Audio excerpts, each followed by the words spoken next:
Murders, അപ്പോൾ കുഞ്ഞാമണിയും കൊണ്ട് ഞാൻ ചാരി നിൽക്കുന്നത് ബേക്കൽ കോട്ടയിലെ ഒരു ചുവരിലാണ്. നിങ്ങൾക്ക് കണ്ടപ്പോൾ മനസ്സിലായോ എന്ന് എനിക്കറിയില്ല.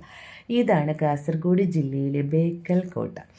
കേട്ടിട്ടേ ഉള്ളൂ, ഇപ്പോഴാണ് ഒന്ന് കാണുന്നത്. കാര്യം കണ്ണൂർ വന്നു കഴിഞ്ഞാൽ ബേക്കൽ കോട്ട കാണാൻ പോകുന്നവർ ഒരുപാട് പേരുണ്ടാവും അല്ലേ. ഏറ്റവും കൂടുതൽ ബേക്കൽ കോട്ട കണ്ടത് ഒരുപക്ഷെ കണ്ണൂർ ജില്ലക്കാരായിരിക്കും എന്നെനിക്ക് തോന്നുന്നുണ്ട്.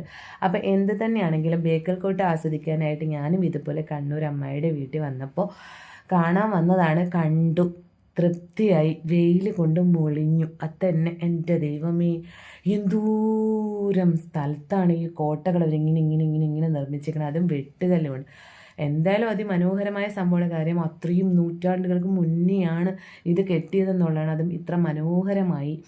എന്തായാലും സൂപ്പറായിരുന്നു. കുഞ്ഞമ്മണി കണ്ടോ എന്ത് ഹാപ്പി ആയിട്ട് നടന്നു കയറി വന്നിട്ട്. ഇതിൻ്റെ ഫാമിലിയാണ്, അമ്മായിയുടെ മക്കളാണ്. അപ്പം എന്താ പറയുക, കുഞ്ഞമ്മണിയുടെ ഫാദറാണ് നടന്നു വന്നത്. മദർ മുൻപേ പോയിട്ടുണ്ട്. അപ്പോൾ അതൊക്കെ എൻ്റെ ഫാമിലീസ്. അപ്പോൾ ഈ ഒരു പ്രകൃതി ഭംഗി ഭയങ്കര രസമായിരുന്നു ആസ്വദിക്കാനായിട്ട്. കടലൊക്കെ ഉണ്ട് കേട്ടോ, അങ്ങോട്ടത്തെ കടൽ കാണാൻ പറ്റും. അപ്പോൾ എന്ത് തന്നെയാണെങ്കിലും ഈ ദിസ് വേ എന്നുള്ളത് അങ്ങോട്ട് പോയപ്പോൾ കണ്ടില്ല. അതുകൊണ്ട് റിവേഴ്സാണ് നടന്ന് ഞങ്ങൾ എല്ലാവരും കൂടി കണ്ട് വന്നിട്ട് ഞങ്ങൾ ലാസ്റ്റ് എത്തിയത് ദിസ് വേയിലായിരുന്നു. പക്ഷേ എന്ത് തന്നെയാണെങ്കിലും എത്തിയല്ലോ, ഫുള്ള് കാണാൻ പറ്റുമല്ലോ. അപ്പോൾ കണ്ടിങ്ങനെ ആസ്വദിച്ച് ഞങ്ങൾ പോയി. ഭയങ്കര, അതായത് രാവിലെ തന്നെ എത്തിയെങ്കിലും നേരത്തെ തന്നെ വെയിൽ വന്നു. ഒരു 8-9 മണിയായപ്പോൾ തന്നെ വെയിൽ വന്നപ്പോൾ അതുകൊണ്ട് നല്ലപോലെ വെയിൽ കൊണ്ടു, ക്ഷീണിച്ചു. അപ്പോൾ എന്താ പറയുക, അതാ ഇത് കാണുന്നതാണ് കടലിൻ്റെ മനോഹാരിത. അപ്പോൾ കടലിലേക്ക് ഇറങ്ങാനൊന്നും നമുക്ക് അനുവാദമില്ല, കാര്യം പ്രക്ഷുബ്ധമായ കടലാണ്. അപ്പോൾ അതുകൊണ്ട് പ്രശ്നമാണ്. പിന്നെ ഈ വെട്ടുകല്ലിൽ തന്നെയാണ് കേട്ടോ ഈ കിളിവാതിൽ പോലെ, കൊട്ടാരങ്ങളുടെ വാതിൽ പോലെ അവരിങ്ങനെ തീർത്ത് വെച്ചിട്ടുണ്ട് ഡോറുകൾ. സൂപ്പറാണത് കാണാൻ. പിന്നെ ഇത് താഴമ്പൂ ആണ് കേട്ടോ. താഴമ്പൂ ഉണ്ടാകുന്ന ഇതാണ്. താമ്പൂ മണമുള്ള തണുപ്പുള്ള വേണ്ട, ശരിയാവില്ല, ഞാൻ വിട്ടു.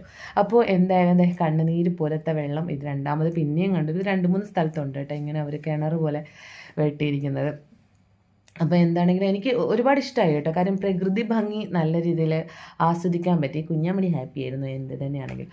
അപ്പോൾ ഫുൾ പ്രകൃതി ഭംഗിയൊക്കെ ആസ്വദിച്ചതിനോട് ഈ കാണുന്ന ഫുള്ള് നമ്മളിങ്ങനെ ചുറ്റി വരണം. പിന്നെ കാണുന്ന ഭംഗിയുള്ള സ്ഥലത്തൊക്കെ ഇന്ന് ഫോട്ടോസൊക്കെ എടുത്തിട്ടുണ്ട്. അത് പിന്നെ നമുക്ക് എവിടെ പോയാലും അത് തന്നെയാണല്ലോ നമ്മുടെ പണി, ഫോട്ടോ എടുക്കുക, മാക്സിമം ഫോട്ടോ എടുക്കുക. അങ്ങനെ ഫോട്ടോ പതിപ്പിച്ച ഫോട്ടോയൊക്കെ ആയിട്ട് സന്തോഷമായിട്ട് തിരിച്ചു വന്നു. അപ്പോൾ എന്താണെങ്കിലും എനിക്കൊരുപാട് സന്തോഷമായി. ബേക്കൽ കോട്ട കാണാൻ പറ്റിയതിൽ ടാറ്റ ബൈ ബൈ ഒക്കെ ചെയ്യും.